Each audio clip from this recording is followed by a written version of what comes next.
അങ്ങനെ കുറേ കാലത്തിന് ശേഷം നമുക്കും കിട്ടി കേട്ടോ എഗ് ട്രേ.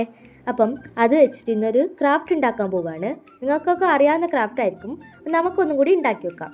അതിനായിട്ട് എഗ് ട്രേന്ന് ഇതുപോലെ കുറച്ച് പീസ് എടുത്ത് നല്ല ഷേപ്പിൽ കട്ട് ചെയ്തെടുത്തതിന് ശേഷം അതിൽ നിന്ന് ഒന്നെടുത്ത് അതിൻ്റെ ഫ്രണ്ട് ഭാഗം ഇതുപോലെ കട്ട് ചെയ്തു.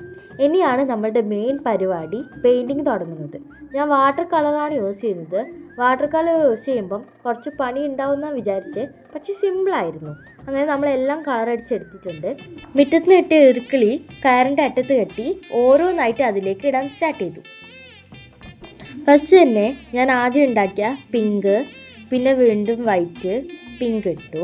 അതിനുശേഷം ഞാൻ വീഡിയോയിൽ കാണിക്കാത്ത എക്സ്ട്രാ ഒന്നും കൂടി ഉണ്ടാക്കി വെച്ചിട്ടുണ്ടായിരുന്നു. അതൊരു ഓറഞ്ച് ആയിരുന്നു. ഇനി അത് ഫില്ല് ചെയ്തു. ഇനി നമുക്ക് സ്കിൻ കളർ അടിച്ചത് ഇട്ട് കൊടുക്കാം. ഇനി ഇതിൻ്റെ മെയിൻ പോർഷൻ നമ്മൾ ഫസ്റ്റ് ഉണ്ടാക്കിയ ആ ബ്ലാക്ക് കളർ അടിച്ചതാണ് ഇടാൻ പോകുന്നത്. ഇതാണ് ഫൈനൽ ലുക്ക്.